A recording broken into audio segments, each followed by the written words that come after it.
صلوات پڑھیں۔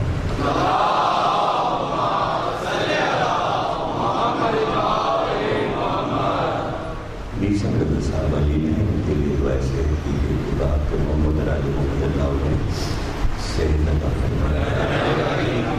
بسم اللہ الرحمن الرحیم۔ تمام تعریف اللہ کے لیے درود اور سلام محمد علی محمد۔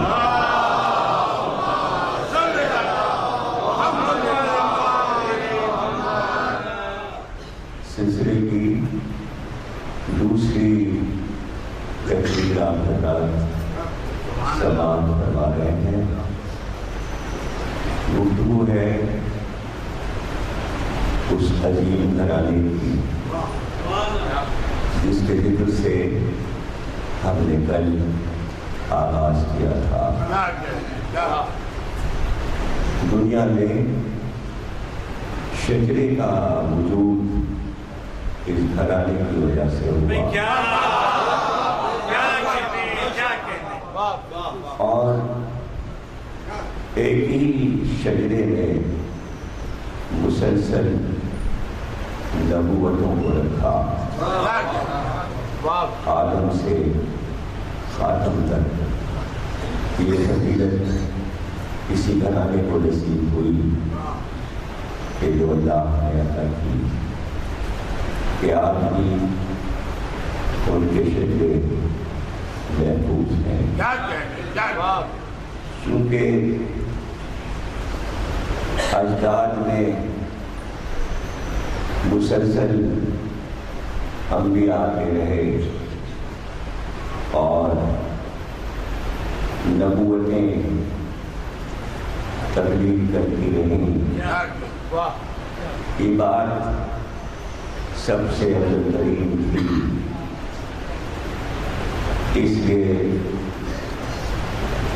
لوگوں نے یہ سوچا کہ اگر ہم ان سے رشتہ داری لگا لیں تو ہمارا ذکر بھی کسی نہ کسی طرح رہ جائے گا۔ لیکن یہاں حکم الہی سے ہی ہر کام ہوتا رہا تھا، ہوتا ہے اور ہوتا رہے گا۔ آج بھی حکم الہی کا منتظر کوئی پردہ غیر نہ بیٹھا۔ تو چونکہ حکم الہی کے مطابق شجرہ آگے بڑھتا رہا، اس لیے اللہ نے شرط لگائی کہ کیا تم اپنے آپ کو ایسا پاتے ہو کہ ان سے رشتہ داری کر سکو۔ کوشش یہ کی گئی کہ عام لوگوں کی رشتہ داریوں کی طرح ہم اس خاندان کو بھی مشہور کریں کہ یہ ایک عام سی بات ہے، لیکن ایسا نہیں تھا۔ اگر انبیاء بیٹیاں بھی بیاہ کر لائے تو ان کے بھی شجرے دیکھے گئے۔ دوسرا مسئلہ جو ہر خاندان کے لیے ہے، یا بیٹی کو بیاہ کر لانا ہے یا بیٹی کو بیاہ کر دوسرے گھر بھیجنا ہے، یہ دو مسئلے انسان کے لیے ساتھ چل رہے ہیں۔ تو حکم الہی کے مطابق پیغمبر نے پہلے ہی یہ بات تمام مسلمانوں کو سنا دی تھی کہ ہم بغیر حکم الہی اپنی بیٹی کی شادی بھی نہیں کر سکتے۔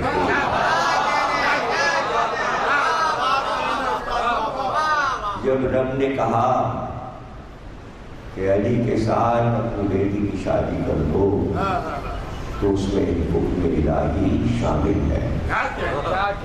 اب حکم بدلے گا نہیں، اس لیے آپ نے حدیثوں کے ذریعے اس بات کو سمجھا دیا۔ یہ حدیثیں اسی لیے ہیں کہ جب بھی ایسے مسائل اٹھیں تو حدیثوں کی روشنی میں ہر سوال کرنے والا اپنا جواب پا لے۔ حدیث اسی لیے بیان کی سرکار رسالت نے کہ اگر علی نہ ہوتے تو میری بیٹی کا کف نہیں تھا۔ کفو کہتے ہیں برابر والا، یعنی جو اس کے منصب کے مطابق ہو۔ علی نہ ہوتے تو روئے زمین پر فاطمہ کی مریم کی طرح جوانی ایک اور مریم تاریخ میں آئی، ایک اور مریم تاریخ میں آئی، لیکن نہیں، ہم نے خیال کیا فاطمہ کے لیے۔ ایک حدیث پڑھی کہ کفو نہ ہوتا، دوسری حدیث سنا رہا ہوں، پیغمبر کی حدیث قدسی ہے کہ اگر میں فاطمہ کو خلق نہ کرتا تو علی کو بھی نہ خلق، اور اگر فاطمہ اور علی کو خلق نہ کرتا تو اے محمد تمہیں بھی خلق نہ کرتا۔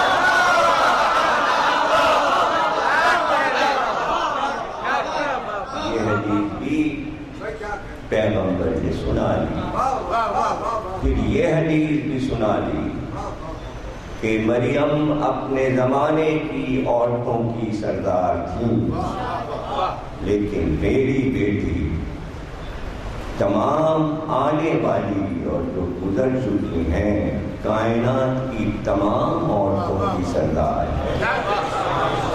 اس لیے شہزادی کو سید النساء العالمین کہتے ہیں، جو عالمین کی نساء کی سردار ہیں، سیدہ ہیں۔ کسی حدیث کی روشنی میں سید آئے،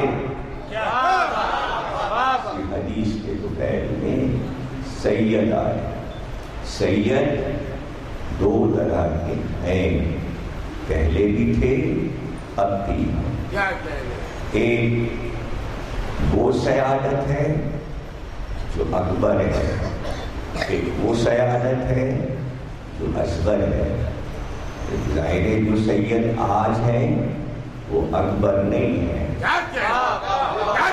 وہ اصغر ہے، سب اصغر ہے، اکبر نہیں۔ سیادت کبریٰ نہیں ہے، سیادت صغریٰ ہے۔ سیادت چلی آ رہی تھی حضرت ابراہیم کے زمانے سے، اور وہ سیادت ادھر جاتی تھی جہاں نوح نبی سفر کرتا تھا۔ صرف اس شاخ کو سید کہتے تھے جہاں نور محمد ہو یا نور علی ہو، چونکہ ایک ہی نور کے دو ٹکڑے تھے، اس کے سیادت ادھر سے بھی چلی، سیادت ادھر سے۔ پریشانی نہ ہونا چاہیے، عقل استعمال کرنا چاہیے کہ خطاب کے ذریعے ہی تو سید کا لفظ آیا۔ سرکار کو اللہ نے سید الانبیاء کہا، علی کو سید الاوصیاء کہا۔ یہ کون کہتا ہے کہ علی سید نہیں تھے؟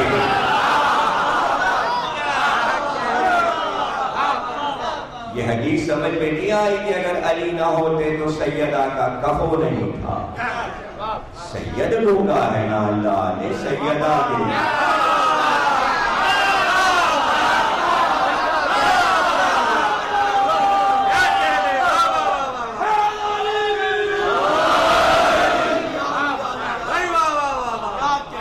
آپ بتائیے اللہ کرے یا آپ لوگ؟ آپ اپنی بیٹی کے لیے اچھا رشتہ ڈھونڈتے ہیں، اللہ اپنے حبیب کی بیٹی کے لیے سید.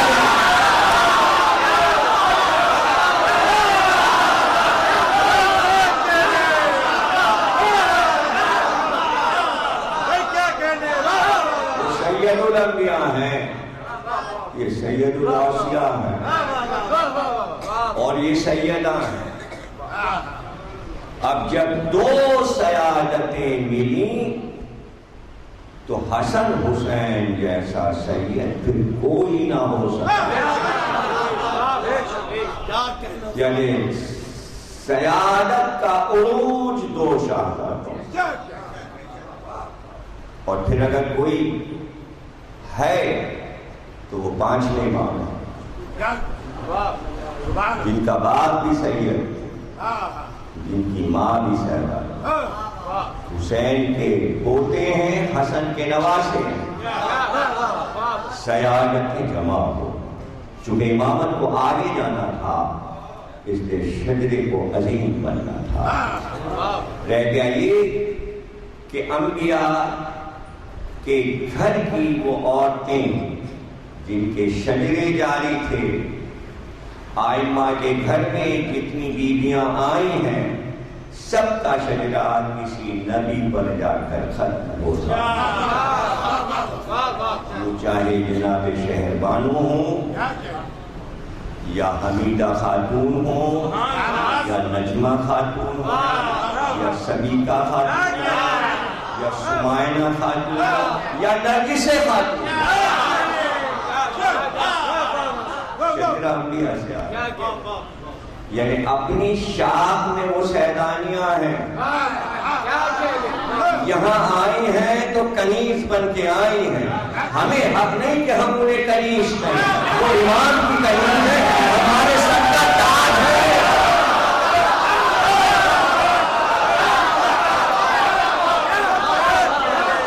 یہ راجی لکھتے کنیزی میں کنیز تھی، لکھا کیسے قلم نے کہ کنیز تھی. نہیں، یہ قدرت نے عظمت سیادت دکھائی، عظمت امامت دکھائی کہ بڑے بڑے خاندانوں کی بیٹیاں آئیں تو کنیز کہتی ہوئی آئیں. اور رہ گیا کنیز کا لفظ کئی معنوں میں استعمال ہوتا ہے. آپ کنیز کا لفظ نوکرانی کے لیے استعمال کریں، خادمہ کے لیے استعمال کریں، لیکن جب یہ لفظ اللہ استعمال کرے گا وہ کہہ دے کہ سیدہ میری کنیز خاص ہے، تو اب یہاں معنی کنیز خادمہ کے نہیں ہے. اگر اللہ کہے سیدہ میری کنیز خاص ہے تو یہاں کنیز کے معنی خادمہ نہیں ہے، یہاں کنیز کے اصل معنی لیے جائیں گے. جب اصل معنی میں لفظ تھا، کنیز کا لفظ کنز سے نکلا. کنز عربی میں کہتے ہیں خزانے کو. اللہ نے کہا میں کنز مخفیہ ہوں اور اس خزانے کی مالک سیدہ ہے.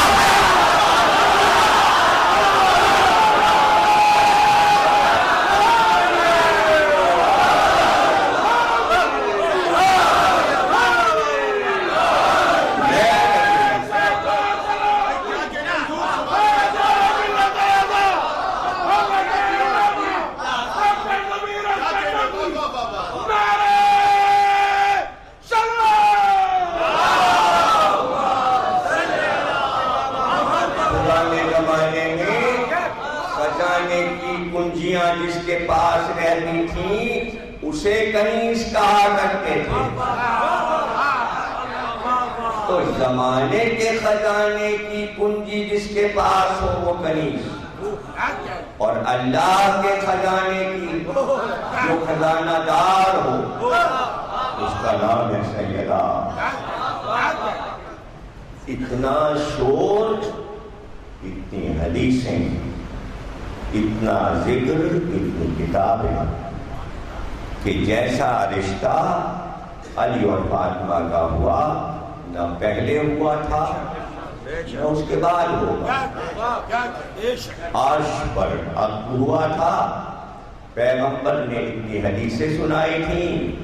سیدہ سے کہا تھا کہ تمہارے لیے علی کے رشتے کو میں نے پسند کیا ہے، علی میں یہ خوبیاں ہیں.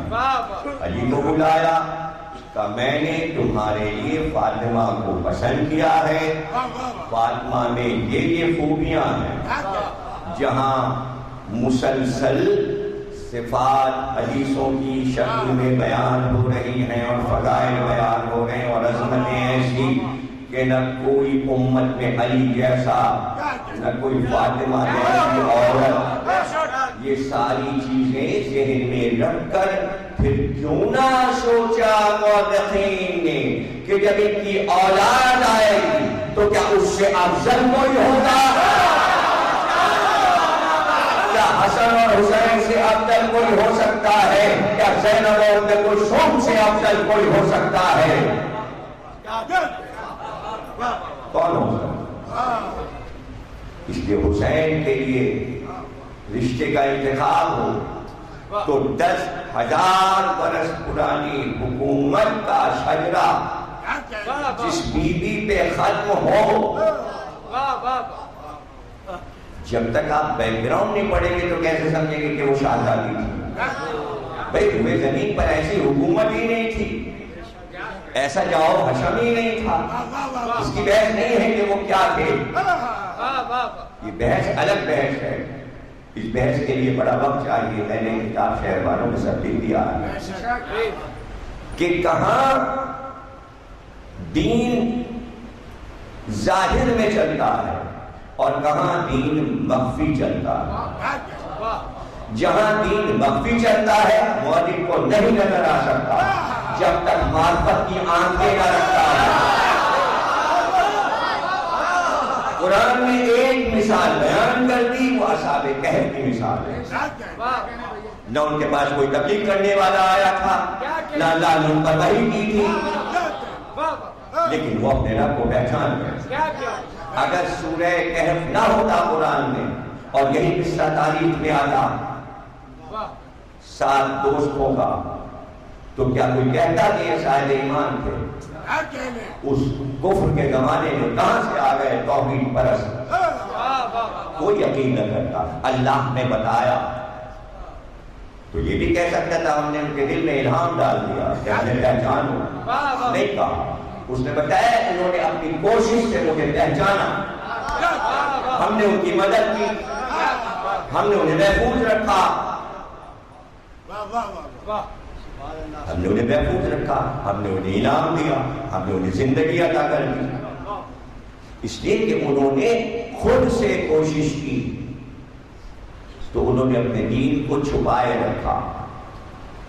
کس کو معلوم تھا اگر وہ سوتے سے تنقیدیہ نہ اٹھتا اور روٹی لینے نہ آتا تو کسی کو کیا پتا کس غار میں کون لوگ سو گئے اور ان کا مذہب کیا تھا.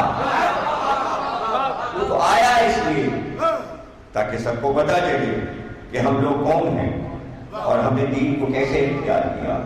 تو کون سا فتویٰ آج کوئی لگائے گا اصحاب کہف پر؟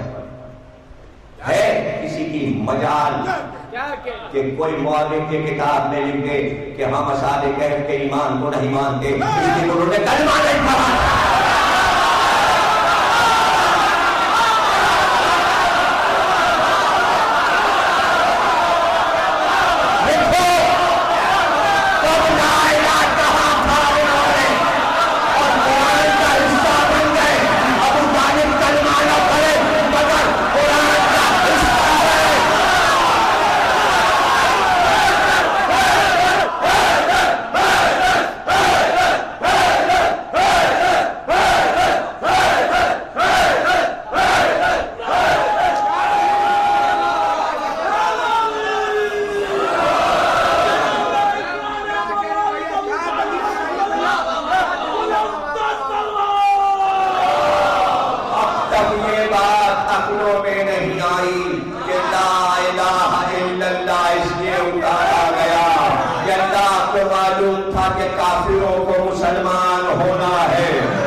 لیے کوئی جملہ تو ہو.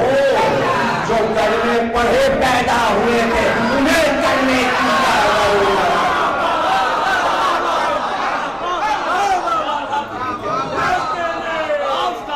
سرکار بیان کرے اور سب لکھتے چلے گا کہ پاکیزہ سلموں میں نے سفر کیا. میرا نبی کے بیانات کو دیکھیے، صرف صلح کی بات نہیں کی بلکہ کہا کہ پاکیزہ سلموں میں ہم تھے اور پاکیزہ ماؤں میں ہم کروٹیں لے رہے. لفظ حدیث کا استعمال نہیں کیا میں نے، بچے نہیں سمجھ پائیں گے. تو ادھر سے بھی شجرہ پاک چل رہا تھا، ادھر سے بھی شجرہ پاک چل رہا تھا. تو اب ظاہر ہے کہ نور عبد المطلب کے بعد دو حصوں میں تقسیم ہوا. یہ عبداللہ ہیں، یہ علی ہیں. نور اسے تقسیم کرنا تھا. نور تقسیم نہ ہوتا تو خاندان کیسے بنتا؟ اگر ایک ہی نور رہ جاتا تو اللہ کا قصہ وہی ختم تھا. اب جملہ سن لو، نور کو تو حصے کرنا اس کی ضرورت تھی.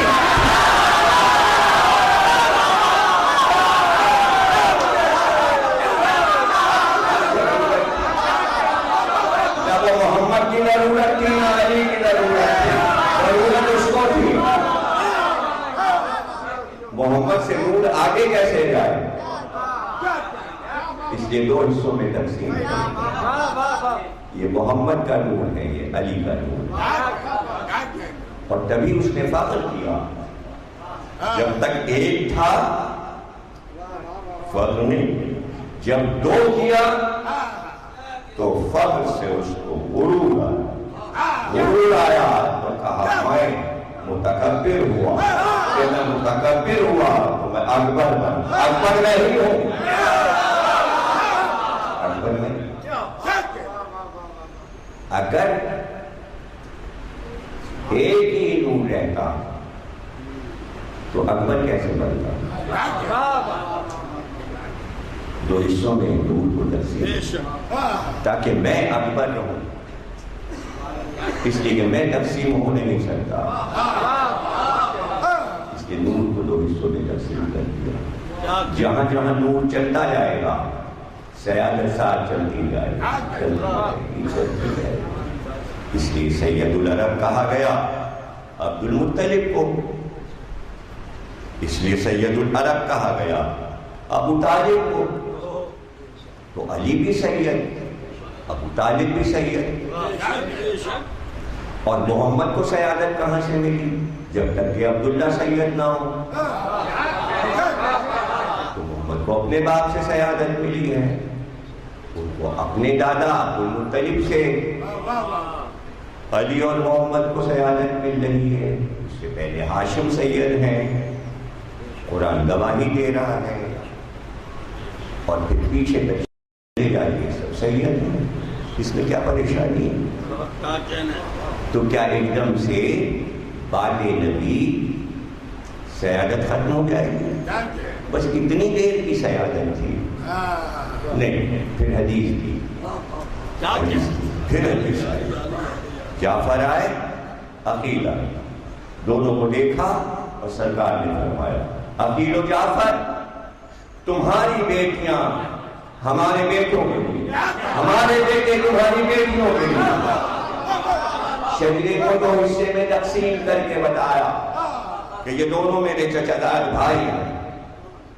میری بیٹیاں، کیا مطلب ہے اس حدیث کا؟ بیٹی تو آپ کی ایک ہے، تو آپ کی ایک ہے. آپ کہہ رہے ہیں میری بیٹیاں تم دونوں کے بیٹوں کے لیے اور تمہاری بیٹیاں ہمارے بیٹوں کے لیے. بیٹے کہاں ہیں سرکار؟ حسن اور حسین. اب معلوم ہوا کہ علی کی کل اولاد پیغمبر کی اولاد کہلائی. حسن اور حسین کے لیے ابناؤنا و ابناؤکم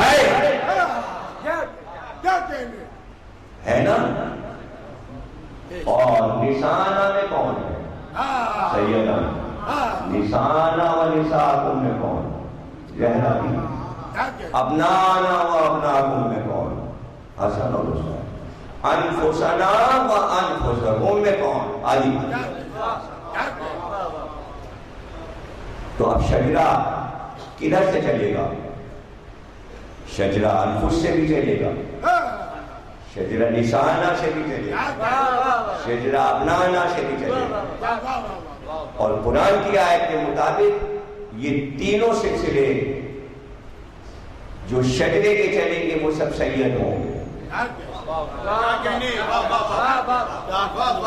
اب دلیل آپ مانگتے جائیں، دلیل دیتا جاؤں۔ مامون رشید کے پہلو میں بیٹے کے تشریف فرما تھے حضرت امام علی رضا صلوات اللہ علیہ۔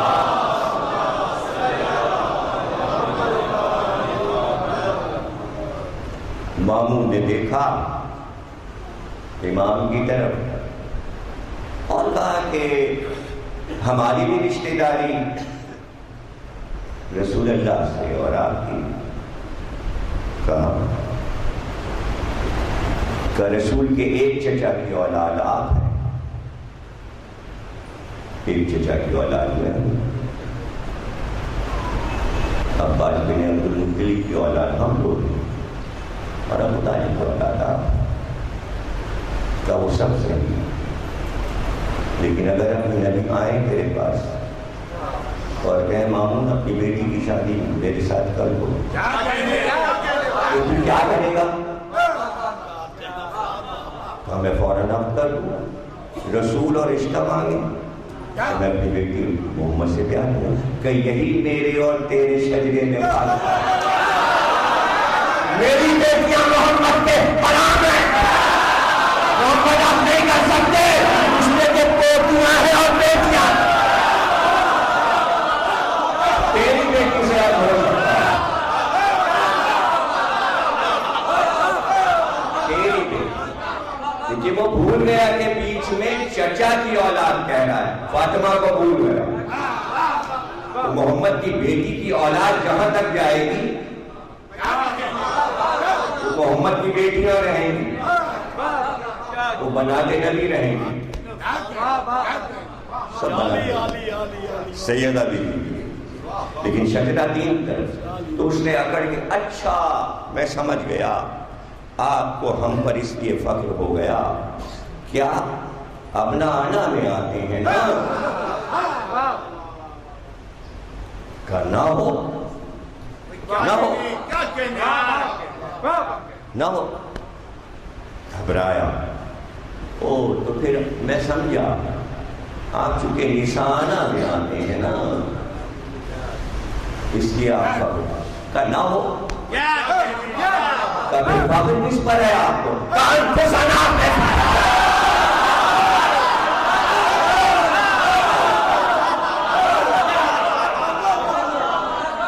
نفس رسول پر تھا، ہم نفس رسول کے شجرے میں ہیں، میں نے کیا جملہ کہا؟ شجرے تین طرف سے چلیں گے، امام جس طرف سے کیا ہے فخر کریں، جہاں جس کا موقع ہو۔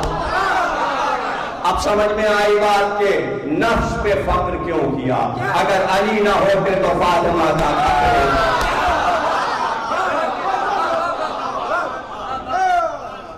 ہم انفس میں، ہم انفسنا میں۔ اس نے کہا کہ شجرے میں جو فخر ہے آپ کو، تو سارے انسان آدم کی اولاد کہو ہو آدم کی اولاد کہ تو وہ فخر کیا ہے، کہ وہ فخر بھی سن لیں، دنیا میں ہزاروں شجرے جاری ہیں، سینکڑوں شجرے جاری ہیں، ہم نے کبھی یہ کوشش نہیں کی کہ ہم کسی کے شجرے میں پہنچ جائیں، پوری دنیا ہمارے شجرے میں گھسنا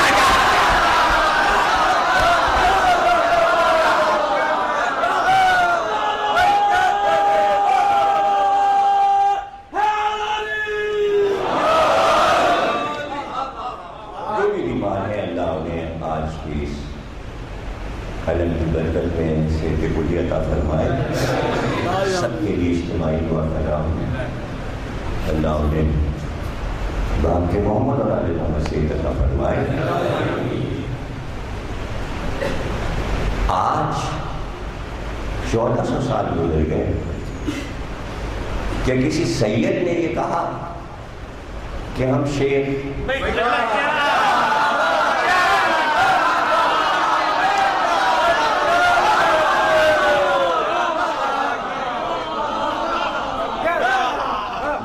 ادھر سے کوشش یہ ہے کس طرح رشتہ مل جائے, کیسے کوشش محفوظ نہیں. آپ سمجھے نہیں جہاں یہ ہوس پیدا ہو رہی ہے کہ ہم سیدانی بیاہ کر آئیں تاکہ شجرے میں شامل ہو جائیں, یہ کون سی ہوس ہے پتہ ہے آپ کو؟ اسی ہوس کو کہتے ہیں آدم کو منع کیا تھا.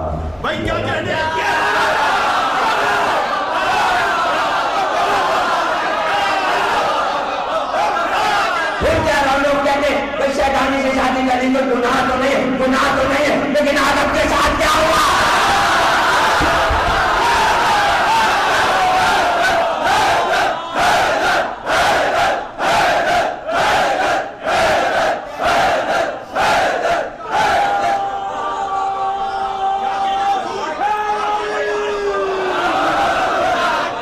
کوئی سید جو بھی تقریر سن رہا ہے, کوئی سید اس پہ نہ کرے کہ کوئی سیدوں پہ تقریر ہو رہی ہے. تقریر سیدہ پہ ہو رہی ہے. کوئی سید میت نہیں ہے, بس ایک گھرانہ اس کے صدقے میں کچھ بھی مل جائے نعمت ہے.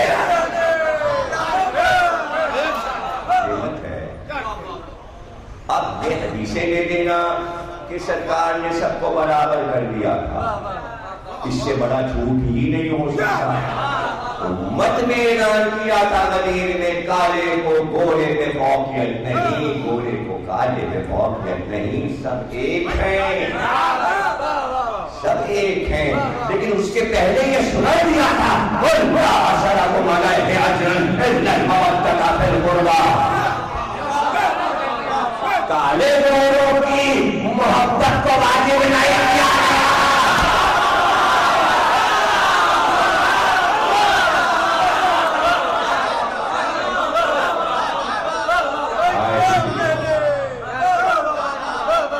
جعفر کو دیکھا اور عقیل کو دیکھا.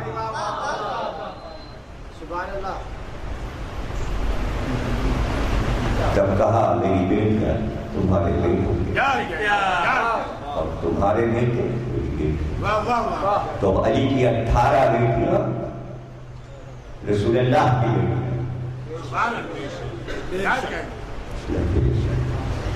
اٹھا کے دیکھیے جتنا پڑھنا چاہے کوئی مطالعہ کرنا چاہے, عقیل کی تمام بیٹیاں رسول اللہ کو ساری زندگی جدہ کہتی ہیں, دادا کہتی ہیں.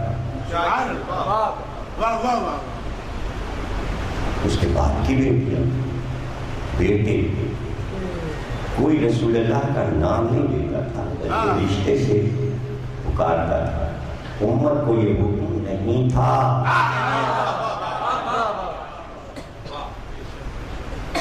اب عہد من رجالکم الا رسول, وہ رسول ہیں, تم میں سے کسی کے باپ نہیں ہیں. تم مردوں میں سے محمد کسی کے باپ نہیں ہیں. تو فدق کا خطبہ دیتے ہوئے دربار سے پوچھا کوئی ہے جو اتر کہے محمد اس کا باپ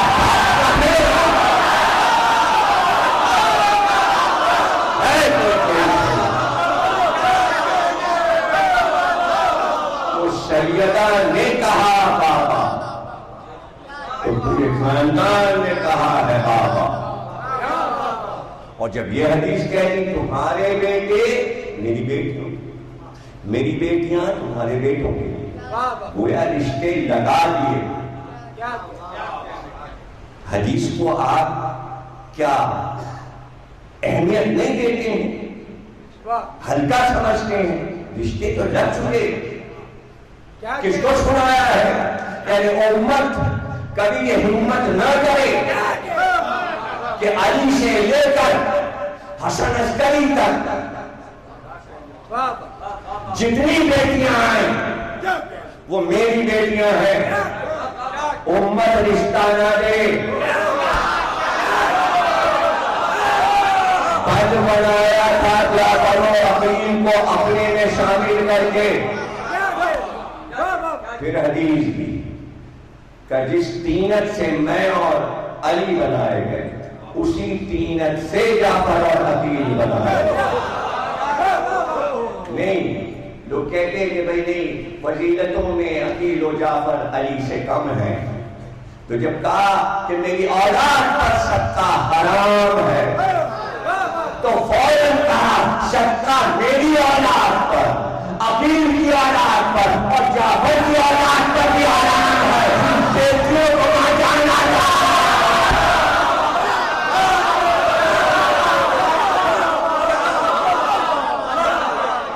کوئی زیادہ دور نہ جائیے، اہل سنت کی مشہور کتاب ہے صواعق محدثات ابن حجر مکی، یہ حدیث اس نے لکھی ہے، اس نے لکھی۔ اور یہ بیٹھے ہوئے ہمارے سامنے جیسے سکتے ہیں صادق کے والد جیسے صادق صاحب جو ٹی وی کے پروگرام میں گئے تو ڈاکٹر اسرار اقبال بیٹھے تو انہوں نے کچھ حدیثیں پڑھی صواعق محدثات، تو وہ ان سے کہنا لگا اچھا یہ صواعق محدثات تو میں نے پڑھی، اس میں ہے نہیں حدیث۔ تو یہ میں کئی بار پڑھ چکا ہوں کہ سب کچھ انہی کتابوں میں ہے، سب بخاری میں، مسلم میں، ترمذی میں، سیاست کی ساری کتابوں میں، تاریخ کی ساری کتابیں پڑھتے سب ہیں۔ جب یہ فضیلتیں آتی ہیں تو ان کی آنکھیں حافظ جی بن جاتے ہیں۔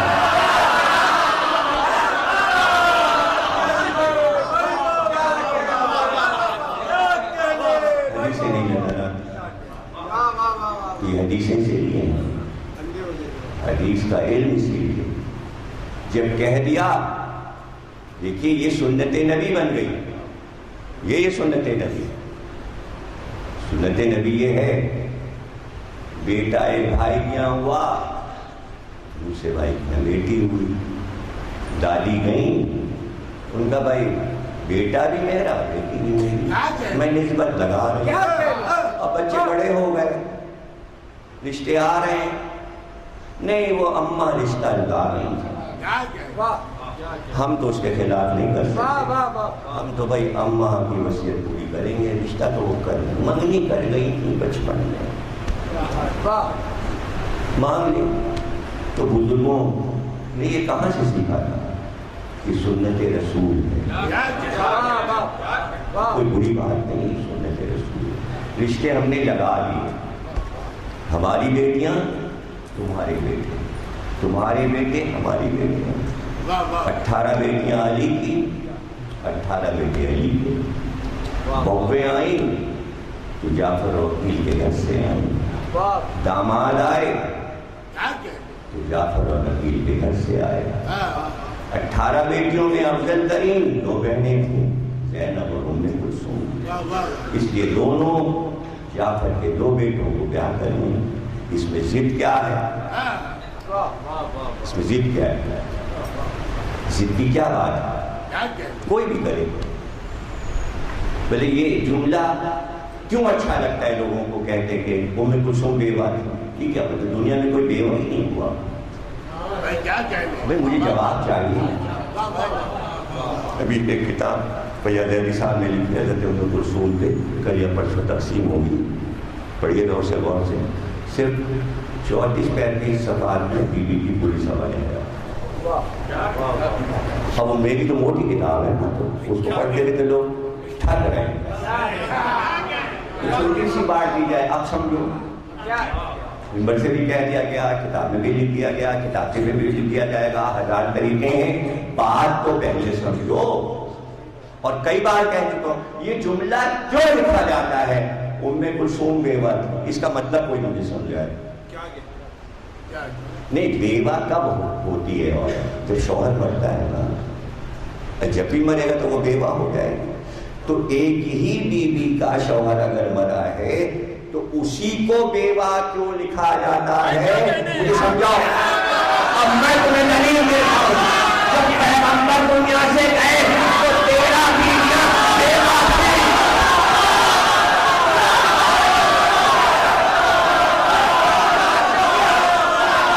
اس کا کیا مطلب ہے؟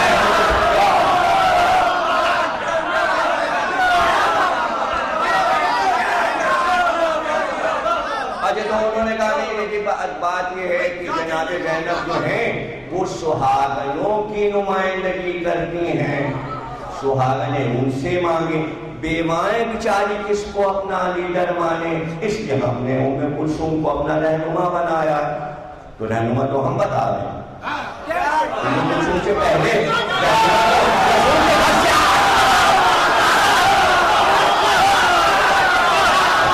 بیوہ رہنما چاہیے تو کتنے چاہیے؟ نام بناؤ، نام بتاؤ، بیواؤں کے نام بتاؤ۔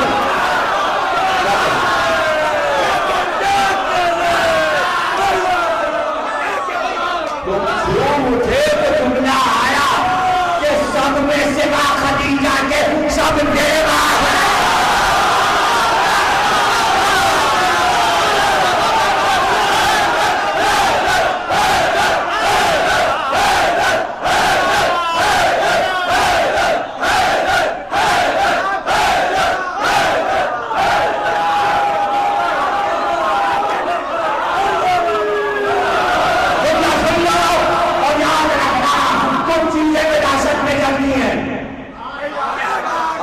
بتاؤں تو بہت دیر ہو جائے گی۔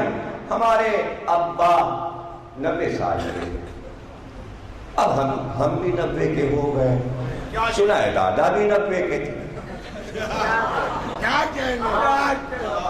بی بی نے کہا اب میں 100 کی ہو گئی، اماں بھی ہماری 103 کی بنی اور دادی 109 کی بنی، بابا صدا حسین 110 کے بنی، تو بیٹوں کو 120 کی عمر ضرور ملے گی، وراثتاً چلتا ہے نا۔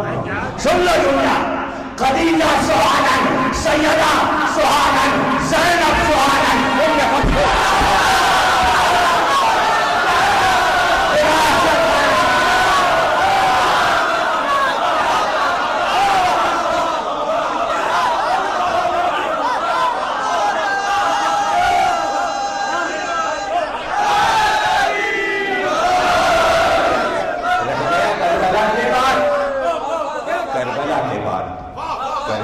سب بیویاں بیوہ ہو گئی کربلا کے بعد نا۔ آپ تو کربلا سے پہلے شادی کرنا چاہ رہے ہیں، کربلا میں تو گھر اجڑ گیا، اور پھر ان کی بیوہ کی کیا؟ ان کا تو فخر ہے کہ شوہر ان کا شہید ہے، شہید کی بیوہ اپنے کو بیوہ نہیں کہتی، وہ فخر کرتی ہے ہاں میرا شوہر زندہ ہے، پھر جو کہتے ہو صحیح زندہ ہے،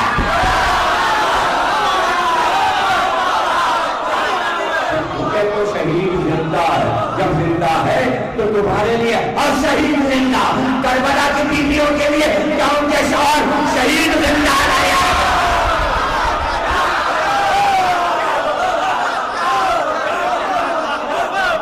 ہاں وہ میرا ہے، وہ میرا عباس ہے، زوجہ ہے مسلم ہے۔ قدرت کا نظام ہے، ایک ہی بیوی سہاگن رہی کربلا سے واپسی، وہ زینب ہے۔ زینب کے شوہر کو مدینے میں، تو اگر وہ اجڑی تھی تو ماں کو اللہ نے سلامت ہے، لیکن ام کلثوم کو بھی کہ پورا گھر اجاڑ کر کربلا سے شوہر کے ساتھ گئی، عون بن جعفر سے اب ہوا تھا، عبداللہ جو کہ جعفر عیاض کے چھوٹے بھائی سے ایک ہی تاریخ پر شادی ہوئی، دونوں بہنیں رخصت ہو کر ایک ہی گھر میں گئی۔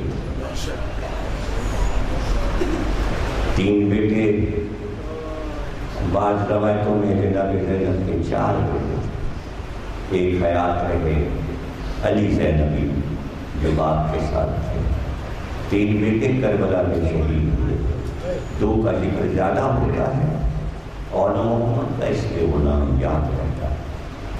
جیسے زینب کے 4 بیٹے تھے، ام کلثوم کے بھی 4 بیٹے تھے۔ سب سے بڑے بیٹے کا نام قاسم تھا، دوسرے بیٹے کا نام زاہد تھا، تیسرے بیٹے کا نام ثابت تھا، اور چوتھے بیٹے کا نام مصور تھا، عبداللہ بھی کہتے ہیں۔ ایک بیٹا ام کلثوم کا بھی حیات تھا جو مدینے میں تھا، اسی سے حضرت ام کلثوم کی نسل چلی، یعنی خان بن جعفر کی نسل چلی، جو عرب میں رہ گئے جناب ام کلثوم کی اولاد سے، جو ایران عراق سے نکل کر مصر تک گئے ان کو کلثومیون کہتے ہیں، اور جو بر صغیر میں آ گئے ان کو آمان کہتے ہیں، اور ان کی جمع آبان ہے، وہ اپنے آپ کو آمان کہتے ہیں۔ نسل ہے، سینکڑوں بار کہہ چکا ہوں، پھر دوہرا رہا ہوں، جن کے لیے کوثر کا سورہ اترا ہو۔ اس کے معنی یہ کہ معرفت کی اتنی کمی ہے، ایمان کی اتنی کمی ہے کہ سورہ کوثر کا پورا ترجمہ بھی نہیں پڑھتے لوگ، سنی ہو یا شیعہ، عالم ہو یا جاہل، بڑا آسان ترجمہ ہے۔ ہم نے آپ کو کوثر عطا کیا، آپ سجدہ کیجئے فصلی لربک وانحر، اور قربانی دیجئے، آپ کا دشمن ابتر ہے۔ ابتر کے معنی قرآن کی تفسیر میں ترجمے میں لکھے گئے جس کے اولاد نہ ہو، بے اولادے کو ابتر کہتے ہیں۔ تو کوثر کس کے لیے ہوتا ہے؟ یہاں کوثر کے معنی بتائیں کہ اس کو ہم کثرت نسل دیں گے، اے محمد آپ کی نسل میں کثرت ہوگی۔ کوثر کے معنی کثرت، بڑھتی جائے گی، بڑھتی جائے گی، رکے گی نہیں، یہ کوثر ہے۔ وہ کوثر جہاں رک جائے وہ ابتر، ابتر بنے امیہ ہے نا، تو آل محمد کے گھر کا کوئی فرد لامنت کیسے ہو سکتا ہے؟ یہ تو بددعا ہے، یہ قرآن کی بددعا ہے۔ بددعا جو ہے اللہ کی ابتر، آپ کو لفظ آل محمد میں لانا چاہتے ہیں، کوئی لاولت نہیں ہے۔ اندھے ہو گئے ہیں لوگ، سب کو اللہ نے اولاد عطا کی، اور پھر علی اور فاطمہ کی اولاد، کوثر رکے گا نہیں۔ کوثر کے معنی تو 4 کو بتانے ہیں، کوثر فاطمہ ہے لیکن معنی 4 ہے، حسن حسین زینب ام کلثوم، کوثر کے 4 معنی ہیں، حسن حسین زینب ام کلثوم۔ دوسری بات ہے، یاد رکھیے کہ کائنات میں ایک مثال ملتی ہے بس ایک، کہ بیٹی کی نسل کس طرح مشہور ہوئی اور دنیا نہیں بھول سکتی، اس کا نام سیدہ ہے۔ اس کے بعد جتنی بیٹیاں آئیں جن کو علم ہے وہی ان بیٹیوں کے شجرے جانتے ہیں، جنہیں علم نہیں تو جاہلوں کا کیا نظر۔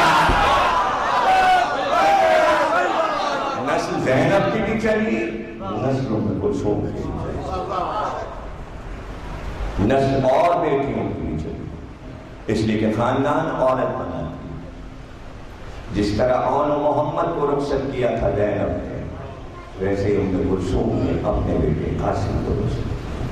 قاسم جناب ام کلثوم کے بیٹے ہیں، اس لیے ام کلثوم کو ام القاسم بھی کہتے ہیں۔ اور جناب زینب کی بیٹی کا نام کلثوم ہے، اور رجب کے مہینے میں جب چلے ہیں حسین تو اس سے پہلے امام حسین نے اس گھر کی آخری شادی کی ہے مدینے میں، اور وہ یہ شادی ہے کہ ام کلثوم کا بیٹا قاسم زینب کی بیٹی کلثوم یعنی دونوں بہنوں کے گھر میں رشتے داری ہوئی. قاسم جناب زینب کے داماد. قاسم کربلا میں 4 ہیں. میں کوئی آپ کے دماغ میں خلش نہیں رکھنا چاہتا. ہمارا وہ قاسم جو حسن کا بیٹا ہے وہ بہت مشہور ہے، اس لیے کہ 7 تاریخ محرم کی اس سے منسوب ہے. یہ بھی سوچ لیجیے کہ 10 دن تھے، تو 10 دن کو جو تقسیم کیا ہے بہت آسانی سے تقسیم کیا گیا. وہ یہ ہے کہ کربلا میں اولاد علی تھی، اولاد محمد تھی، اولاد حسن تھی، اولاد حسین تھی. پہلے 5 تاریخ تک اصحاب کا ذکر ہو، جس کا چاہے کرو. 72 میں سے 2-2 4-4 کا ذکر روز کرو، 10 ہی دن کا ہے. اور 6 تاریخ سے خاندان کا ذکر کرو تو ترتیب اس طرح بنائی گئی. کیسے؟ سب سے پہلے اولاد حسن کا ذکر ہو جائے. سب سے پہلے اولاد حسن کا ذکر ہو جائے. اس کے بعد اولاد علی کا ذکر ہو جائے. 8 محرم علی عباس اور عباس کے بعد. اس کے بعد 9 تاریخ اولاد حسین کا ذکر ہو جائے. علی اکبر اور علی اصغر. اور جب عاشورہ آئے تو اولاد محمد کا ذکر ہو. حسین محمد کے بیٹے. یہ ہے ترتیب.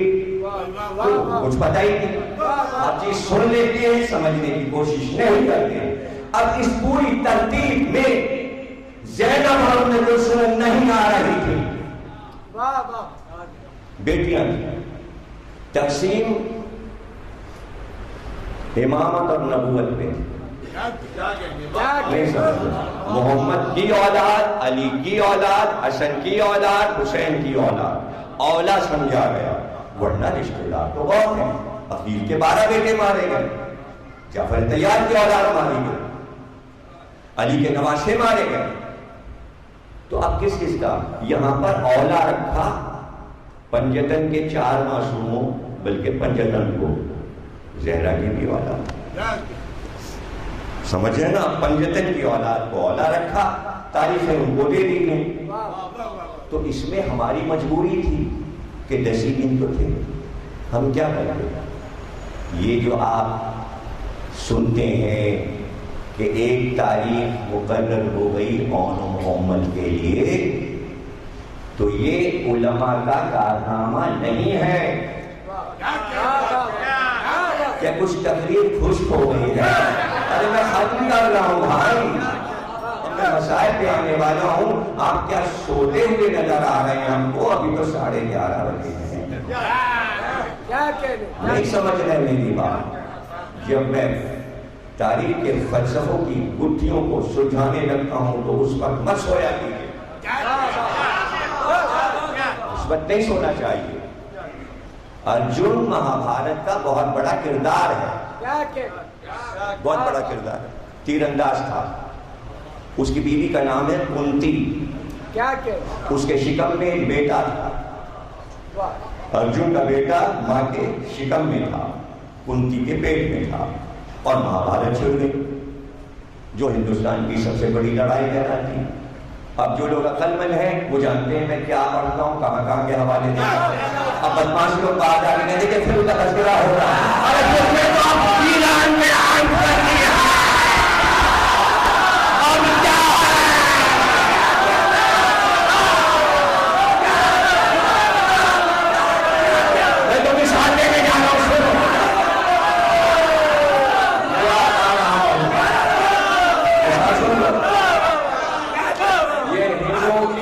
کتاب ہے جیسے ہمارے یہاں قرآن اور محفوظ بنا. مہابھارت ایک کتاب ہے جسے کہتے ہیں وہ آسمانی کتاب ہے جو ایشور نے بھگوان نے بھیجی، جیسے رامائن ہے. دوسرے کے مذہب والوں کا مذاق نہیں اڑانا چاہیے. میں نہیں اڑاتا.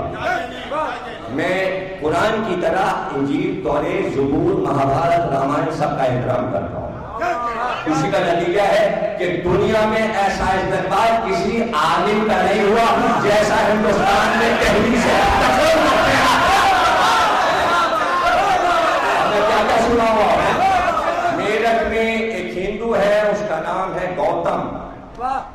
گوتم، اس کے 2 بیٹے ہیں. گوتم نے کئی ہزار میرے کیسٹ جمع کیے اور سیڑھیاں. اس کا گھر پوری لائبریری ہے امیر اختر کی مجلس میں. 10 فٹ کی تصویر اس نے اپنے گھر میں لی. ٹیلی فون پہ رو رہا تھا کہ میری قسمت میں نہیں کہ میں آپ کی زیارت کر سکتا. میں واپس ہوا تو وہ دہلی اسٹیشن پہ تڑپ رہا تھا کہ میں زیارت کر لوں گا اپنے پیر کی، اپنے محبوب کی. جو بھی وہ مانتا ہو، مجھے کیا پتا کیا مانتا، اس کے دل میں کیا ہوتا. اس کا رونا، اس کا تڑپنا، اس نے اپنی بیوی سے بات کرایا، ٹیلی فون پہ بچوں سے بات کرایا. ایک قصہ نہیں ہے، کئی ہزار ہیں. ہندوستان جانے 9 دن کے لیے گیا تھا. کہانیاں 9000 صفحوں پر آئیں. اگر لکھنے بیٹھوں یا بیان کرنے بیٹھوں. یہ کیا نتیجہ ہے؟ یہ جو آپ نے یہاں مجلسیں بیٹھ کے ہمارے ساتھ سنی اور وہ سیڑھیاں پوری کائنات میں پھیلی. انہوں نے یہاں کے جوانوں کو دیکھا کہ یہ داد کیسے دیتے ہیں، اسی انداز کو اپنایا. آپ نے سکھایا، انہوں نے سیکھا. جبکہ ہم وہاں سے سیکھ کے آئے تھے، اب پلٹ کے آپ نے سکھایا. دیکھا مجلسوں کا یہ سب دیکھ رہے ہوتے ہیں. وہ دیکھ رہے ہیں، اس وقت بھی دیکھ رہے ہیں. آن لائن جا رہے ہیں بھائی مجلس پورے ورلڈ میں جا رہے ہیں. انڈیا میں بھی بیٹھے ہیں، امریکہ میں بیٹھے، سب کو دیکھ رہے ہیں اور سب کو نام بنام پہچانتے ہیں. پوچھے بھائی بھٹن سے. ابھی اس دن شادی میں پروفیسر سردار نقوی کے بیٹے کی شادی میں امریکہ سے آئے بزرگ کہہ رہے تھے بھائی بھٹن وہاں سے بھی سنی کہ نام آپ کو مخاطب، یعنی تقریر کے ایک ایک جملے کو ریسرچ بنا کے یاد کیا جا رہا ہے.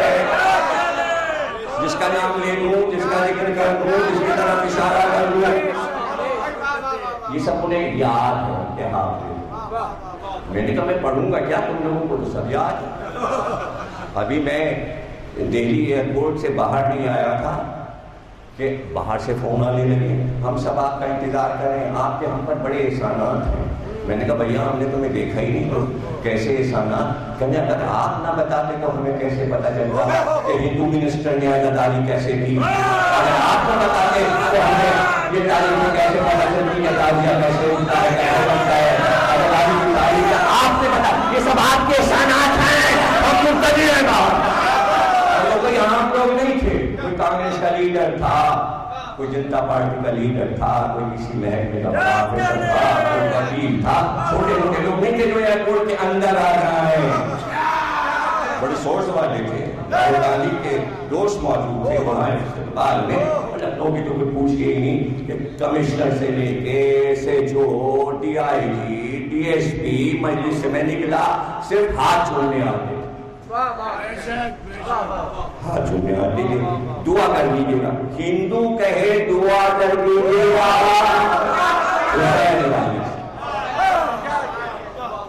تو بھائی یہ سب کچھ دیکھو یوٹیوب پہ پڑا ہوا ہے. جس نے نہیں دیکھا وہ دیکھے. جیسے وہ تمہیں دیکھ رہے ہیں تم ان کو دیکھو تاکہ رابطے ہوں. ابا نے میرا پہلا بیان یہی لگایا کہ ضمیر اختر دونوں ملکوں کی نوجوان نسل کے لیے پل بن کر آئے ہیں اور ان نسلوں کو دور نہ ہونے دو. دوستی کا پل بناؤ. تو محبتیں بانٹی ہیں، ہم محبت بانٹنا چاہتے ہیں. وہ کون لوگ ہیں جو محبت کے دشمن ہیں؟ ہم کسی سے کسی ملک میں دشمنی نہیں چاہتے، اس لیے ہم کسی کو برا بھلا نہیں کہتے. کیا معلوم ہمارے کس جوان کی قسمت روزی کہاں چمکے اور اس کو وہاں جانا پڑے اور ہم اس ملک کو برا بھلا کہیں. پاکستان میں روزی کے راستے بند ہوتے جا رہے ہیں، وہاں دیکھتے جا رہے ہیں. باہر نکلنا پڑے گا. جنہیں جانا تھا وہ ملائیشیا گئے، ترکی گئے، کوئی کہیں گیا، کوئی کہیں گیا. جس کے جہاں سینگ سما رہے ہیں انڈونیشیا چلا گیا، برما چلا گیا، سنگاپور چلا. اس لیے کہ ادھر کے راستے تو آپ نے خود بند کر لیے. تو ادھر کے راستے چھوٹے موٹے کھلے ہوئے ہیں تو لوگ نکلے جا رہے. کہیں تو روزی کمائیں گے. جو پڑھیں گے لکھیں گے وہ کچھ تو کام کریں گے. جب یہاں روزگار نہیں ملے گا تو کیا ہوگا میرے بھائی؟ آپ ملک کے حالات دیکھتے جا رہے ہیں. ان حالات میں ہم محبت بانٹے چلے جا رہے ہیں. تو کہنے کا مقصد یہ ہے کہ ہم یہ ذکر جو کرتے ہیں ہم نے وہاں پوری تقریر کی مہابھارت، کہاں شاہ نجف نے چہلم کے دیں سب ہندو رہتے اور ان کی پوری تھیوری میں نے انہیں سمجھائی، اور پھر اس کے بعد میں نے بتایا کہ دیکھیے آپ یہاں یہ رشتے صدیوں سے آ رہے ہیں، لیکن کربلا کے رشتے سب پہ حاوی ہو گئے۔ یہ طریقہ ہوتا ہے دلیل دینے کا اور بات کرنے کا۔ تو ارجن نے کنتی کو بتایا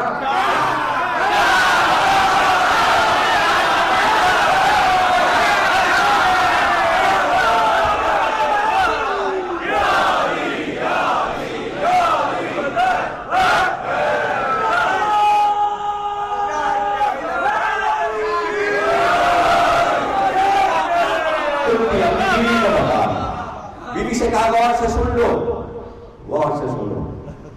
انہوں نے دشمنوں نے ایک چکرویو بنایا ہے۔ چکرویو ایک خطرناک میدان جنگ کی اصطلاح ہے کہ اگر 7 لشکر کی دیواروں کو کوئی توڑ دے تو وہ فتح پائے گا۔ وہ ایک ایسا چکرویو تھا کہ جس سے لڑتے ہوئے نکلنا تھا، دائرے کی شکل میں، دائرہ پھر دائرہ پھر دائرہ پھر دائرہ پھر 7واں دائرہ۔ انہوں نے بتانا شروع کیا بیوی کو کہ ہم کو کرشن نے بتایا ہے کہ پہلا چکر کیسے ٹوٹے گا، طریقہ بتایا۔ یہ آپ کو جگانے کے لیے اتنی دیر پھر بتایا دوسرا چکر کیسے ٹوٹے گا، پھر بتایا تیسرا چکر کیسے ٹوٹے گا۔ 6 چکر بتائے تھے کہ 29 ہو گئی۔ 7واں چکر بتا رہے تھے، اسی سے تو نکلنا تھا، کبھی تو پتا اور ان کو سو رہے بیٹا پیٹ میں سننا تھا۔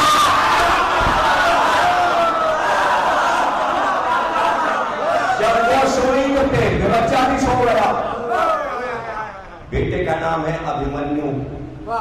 13 سال کی عمر میں جب وہ پیدا ہوا تو وہ چکر توڑنے کے لیے بھیجا گیا۔ 13 سال کے ارجن کے بیٹے کو دنیا کا مشکل ترین کام دیا گیا۔ اس نے باپ سے کہا مجھے چکر توڑنے کا طریقہ معلوم ہے۔ باپ نے کہا کیسے معلوم؟ کہ جب آپ میری ماتا جی سے بیان کر رہے تھے میں سن رہا۔ ارجن یہ سمجھے کہ ساتوں چکر توڑنے کا یہ سن چکا ہے، اگر بتا دیتا کہ 7واں نہیں پتا تو بتا دیتے لڑنے چلا گیا۔ نیند وہاں بھی قسمت بگاڑ گئی، سونا نہیں۔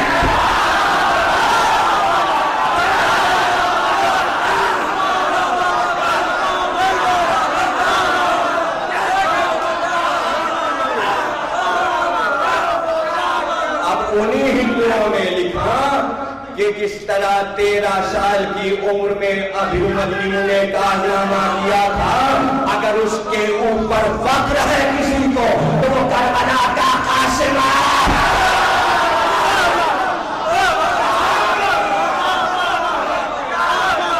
یہ علم ہے، اسے علم ہے تو سونا نہیں۔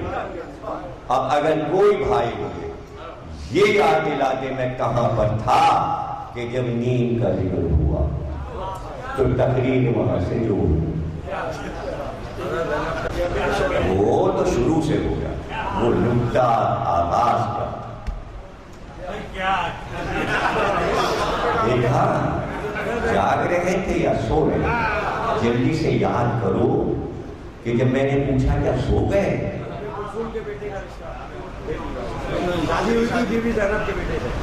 حضرت زینب کی بیٹی سے جناب ام کلثوم کے دیکھیے خطیب ہے۔ اب اس کے عروج میں کیا ہے؟ 4 قاسم، کربلا میں 4 قاسم۔ یہاں پہ پوچھا تھا سو گئے؟ ایک قاسم ابن حسن، ایک قاسم ابن عباس، عباس کے لیے بیٹے کا نام قاسم، ایک حسین کے بیٹے کا نام عباس۔ یہ مقتل کی باتیں ہیں، گھبرانا نہیں، پر کی نہیں لکھا ہے مولوی نے، بعد میں مانا بعد میں نہیں مانا۔ ایک قاسم حسن کے بیٹے، ایک قاسم کہتے ہیں حبیب ابن مظاہر کے بیٹے کا، 4 یا 5۔ عبداللہ 11 میں، محمد کربلا میں 12 میں، علی 6 ہیں، نام دہرائے جاتے تھے۔ ام کلثوم پسندیدہ نام تھا عرب کا، ہر ایک اپنی بیٹیوں میں سے کسی ایک کا نام ام کلثوم رکھتا تھا۔ جب علی کی بیٹی ام کلثوم ہے تو بہت سی ام کلثوم ہے، ہمیں کیا پتا کون کس گھر میں کہاں پہ آگے گئی۔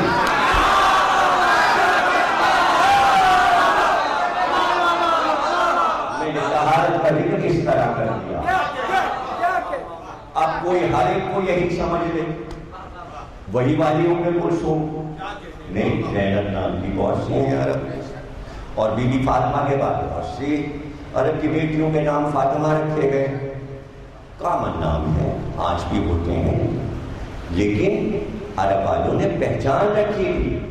عرب والے پاکستانیوں کی طرح بے وقوف نہیں تھے کہ صرف نام دیکھیں، وہ نام تو کامن رکھتے تھے لیکن پہچان کے لیے پکارتے تھے فاطمہ بنت محمد، زینب بنت علی، ام کلثوم بنت علی، جیسے ہی بندیاں کرے کروا سب گائے کریں۔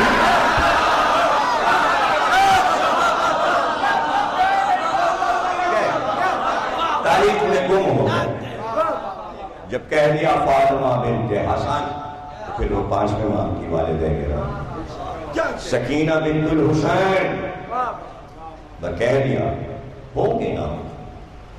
تو یہ سب غلط فہمیاں ٹوٹ پونجیے مولدین کو لاحق تھیں، اور یہ بیماریاں تھیں، اور ان بیماریوں میں وہ مبتلا تھے، اور چونکہ ایسے حکیم لقمان نہیں پیدا ہوئے تھے جو غلط فہمیوں کا علاج کر سکتے، اس لیے امام صادق نے منبر رکھا، مجلس رکھی، ڈاکٹر رکھا کہ ان بیماریوں کا علاج صرف مجلس میں ہونا ہے، نہ ڈاکٹر کرتا ہے نہ حکیم۔ مجلس یہ مجلس سے ہٹائیں ساری غلط فہمیاں دور ہو جائیں گی۔ یوں ٹیلی فون پہ بول بھائی وہ مسئلہ یہ ہے ذرا بتا دیا، ہاں یہ آپ کو ٹیلی فون پہ پوچھنا ہی نہیں پڑے گا، اور پوچھنا تو بے شرمی کی بات ہے۔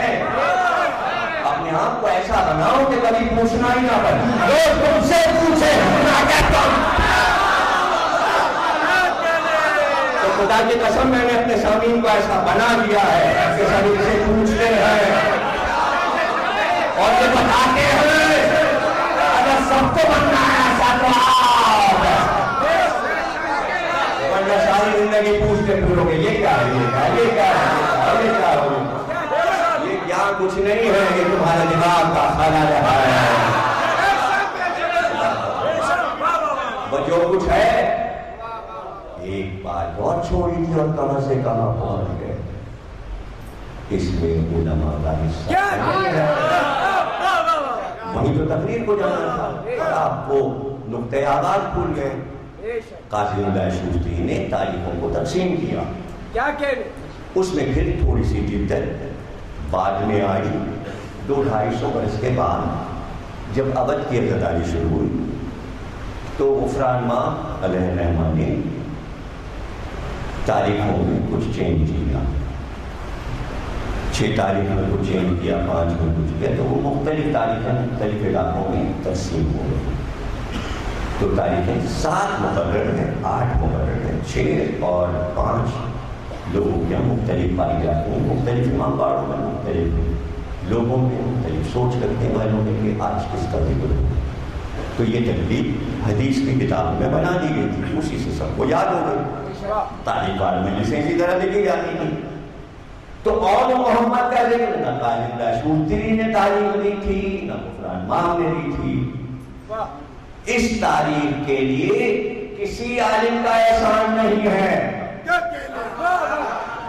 یہ جو محرم میں اور محمد کا ذکر ہوا یہ انیس و نبیل کا احسان ہے۔ اب ہماری تقدیر کامل ہے۔ یہ جو 4 محرم کو بعض امام باڑوں میں آپ تابوت اٹھتے دیکھتے ہیں شہزادوں میں، اس میں میں نے ایک اور تابوت کا اضافہ کر دیا اپنے بھائی کے کہنے سے، اللہ ان کو عمر نوح تک کرے، اللہ انہیں سلامت رکھے، اور ہمارے بھائی کو اللہ اتنی رحمتیں دے اور آل محمد اس کو اتنا نوازیں کہ وہ خوش ہو اس کے گھر کو اللہ سلامت رکھیں، گھر کے افراد کو سلامت رکھیں کہ جس نے مجھ سے کہا کہ آپ تابوت قاسم بن عون کا اٹھائیں تو اب میں 3 تابوت 4 نمبر اٹھواتا ہوں، 2 شہزادوں کے جناب زینب کے اور 1 مرسوم کر دیتا ہوں۔ عقیدت ہے پورے گھرانے کو شہزادیوں میں مرسوم سے بڑا انہوں نے شہزادی کے لیے خدمت کے لیے بہت کچھ کیا ہے اور کر رہا ہے۔ اللہ کی توفیق اضافہ فرمائے۔ اب تو اللہ خانہ مرسوم کئی جگہ بننا شروع ہو گئے، اب لوگوں کی توجہ ہوئی تو اس تاریخ کے لیے میر انیس مرزا تاریخ تلاش کیجیے اور محمد کی لڑائی نہیں ملے گی۔ رجس ملتا ہے دونوں شاگردوں کا، مناقب شہر عاشور میں بھی، مقاتل کی دوسری کتابوں میں، ریاض القدس میں، معلم ستین میں، جتنے بھی مقاتل ہیں ان میں رجس ملتے ہیں اور محمد کے جنگ کا حال پورا نہیں ہے۔ یہ اس کا کارنامہ تھا، کا کارنامہ تھا کہ عاشور کو علم عباس زینب نے سجایا تھا اور جب علم سج گیا تو پورا خاندان ایک علم آیا اور اس وقت امام حسین نے حضرت زینب سے پوچھا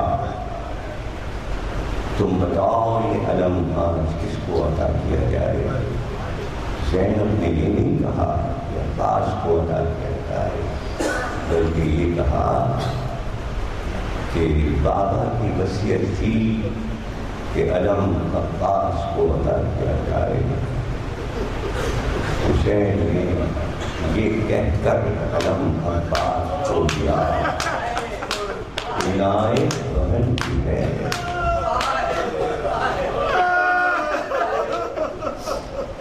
یہ بہن کی طرف سے عنایت کیا جا رہا ہے۔ اب میں بے خود ہو گیا، مسائل پڑھنا مشکل ہو گیا، علم سجا تھا، ماں نے دیکھا کہ دونوں بیٹوں کی نظر علم پر ہے۔ زینب نے تب کہا اس سے تم کو کیا ہے کام؟ مالک و مختار ہے امام، دیکھو نتیجوں پہ ادابانہ کوئی کلام، بگوں کی میں تو لوگ سوا سے علم کا نام۔ بچاؤ الگ کھڑے ہو ہاتھوں کو چھوڑ کے، کیوں آئے ہو یہاں علی اکبر کو چھوڑ کے؟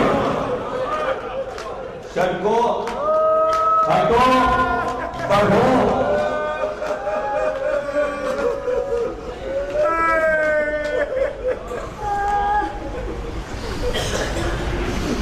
عمر قلیل اور حوث منصب جلیل، اچھا نکالو کر کے پڑھنے کی کوئی سبیل، لازم ہے سوچیں غور کریں پیش و پش کریں، جو ہو سکے نہ کیوں بشر اس کی حوث کریں، ان ننے ننے ہاتھوں سے اٹھے گا یہ عالم، چھوٹے قدموں میں سب سے سینوں میں سبوں سے کم، نکلے تنوں سے سکتے نبی کے قدم میں دم، بس یہی ہوتا ہے منصب۔ ہاتھوں کو جوڑ جوڑ کے کھولے مجھ سے تو آپ روح کے خاطر امام، واللہ کیا مجال جو اپنے علم کا نام، کھل جائے گا جب لڑیں گے یہ بابا غلام، اما فوجیں بھگاتے گنج شہیدہ میں سروں گے، تب مجھے ہوگی آپ کو جب ہم نہ ہوئیں گے، ارے جملے زینب کو بہت بہت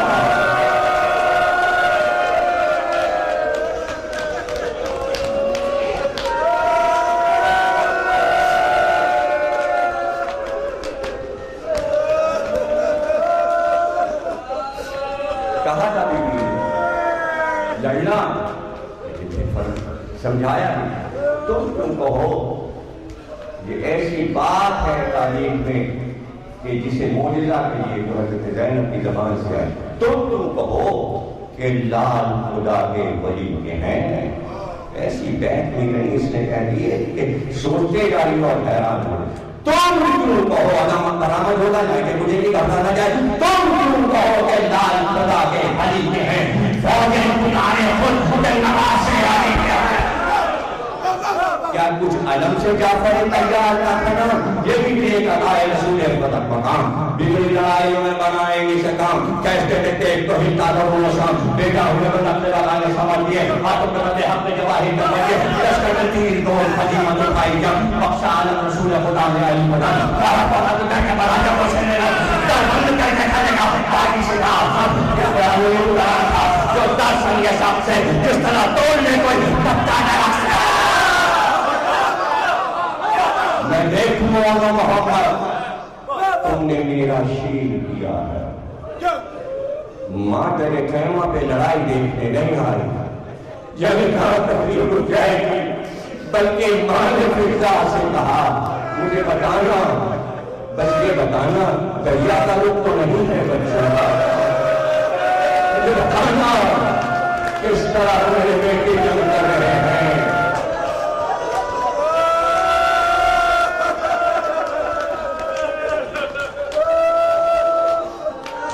تم بتانا کیسے میرے لال لڑے، کس طرح لڑے، جب تلواریں لگا کے اور محمد چلے تو اس جانے کے منظر کو زینب پھر زندگی بھر نہیں بھولی۔ بچوں نے جس طرح کمر میں تلوار لگائی تھی اور خیمے سے نکلے تھے، ماں بھولی نہیں، اور پھر چھوٹے کا گانا زینب کبھی نہ بھولی، جسے عباس نے کھولے کے بٹھایا تھا، اور جو لاشیں آئی صرف ایک مصرع سنانا چاہتا ہوں۔ میر نفیس میرنیز کے بیٹے نے اور محمد کا مرثیہ لکھا، ایک مصرے سے پورا مرثیہ مشہور ہے، یہی مصرع سب دہراتے ہیں اور یہیں پہ مرثیہ روک دیا جاتا ہے، اس کے آگے کا بس نہیں پڑھا جاتا۔ یہ سب پرانے آداب ہیں، میں کیا کیا بتاؤں۔ جب لاشیں آئیں اور چھوٹے کی طرف مخاطب ہوئیں، ایسا مصرع میں نے زندگی میں کہیں نہیں پایا جو نفیس نے انیس کے بیٹے نے جناب زینب کی زبان سے کہلوایا کہ جب چھوٹے بیٹے سے لکھیں تو ایک جملہ تھا، اے بھگ کے سپاہی تیری میت کے نثار،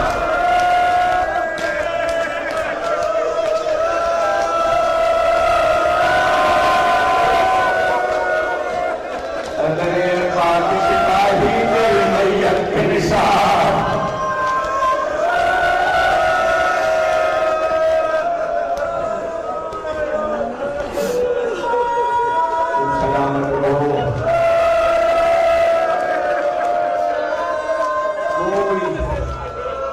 دماغ میں نہ رہے،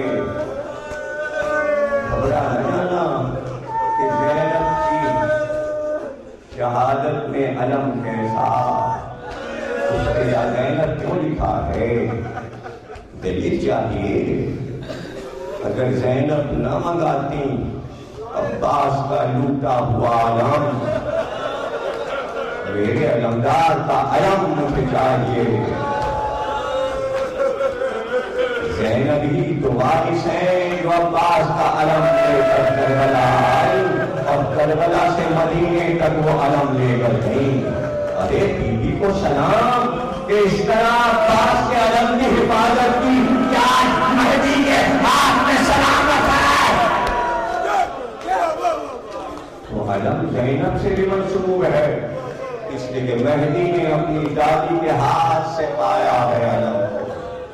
عباس کا علم وراثتاً زینب کے ہاتھ سے ہوتا ہوا مدینے آیا ہے، پھر وراثت پہ ہر امام کے پاس آیا ہے، بھولی نہیں ہے۔ علم بھی منگایا، علم بھی منگایا، لباس بھی منگائے، بچوں کے لباس بھی چاہیے جو لوٹے گئے، چادریں بھی بھیجو، سب کچھ آیا۔ لیکن کہتے ہیں سارا سامان لا کے اس مکان میں ڈھیر کر دیا یزید کے سپاہیوں نے، یہ ہے تمہارا سامان۔ جس نے لوٹا تھا ہم نے سب سے وصول کیا ہے، ان سے لیا، یہ ہے لوٹا ہوا سامان۔ کہتے ہیں جناب زینب اٹھی اور سب کچھ ہٹاتی جا رہی تھی جیسے کچھ ٹھونس رہی، سب چیزیں ہٹا رہے تھے، مسند جس پہ حسین کیسا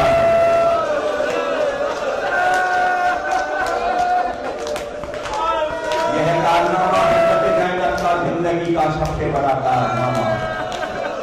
حسین کی مسند کو آنکھوں سے لگایا، سینے سے لگایا، ایک بلند مقام پر حسین کی مسند کو بچھا دیا، گویا شہنشین بنا دیا۔ یہ زینب کی بنائی شہنشین ہوتی ہے جس میں تازیہ علم تابوت سجایا جاتا ہے بلند کر کے، دالان سے اوپر اٹھا کے ذرا اونچا امام باڑہ بناتے ہیں، اسے کہتے ہیں شہنشین، جہاں مسند بچتی ہے۔ آج بھی مسندیں بچھی ہوئی ہیں مگر مسندوں پہ تابوت رکھے ہیں۔ جب حسین زندہ تھے اس مسند پر تھے، مسند کو بچھایا اور پھر سید سجاد کے سامنے آئے اور دونوں ہاتھ جوڑ کر کہا سید سجاد اگر اس مسند پر چل کے بیٹھے، گویا امامت کی مسند پر امامت کو مسند نشین کیا۔ اپنی آنکھ سے دیکھنا چاہتی ہوں کہ حسین کی جگہ پر حسین لگے گا بیٹھ گیا اور کسی بات میں کوئی بیٹھ سکتا ہے۔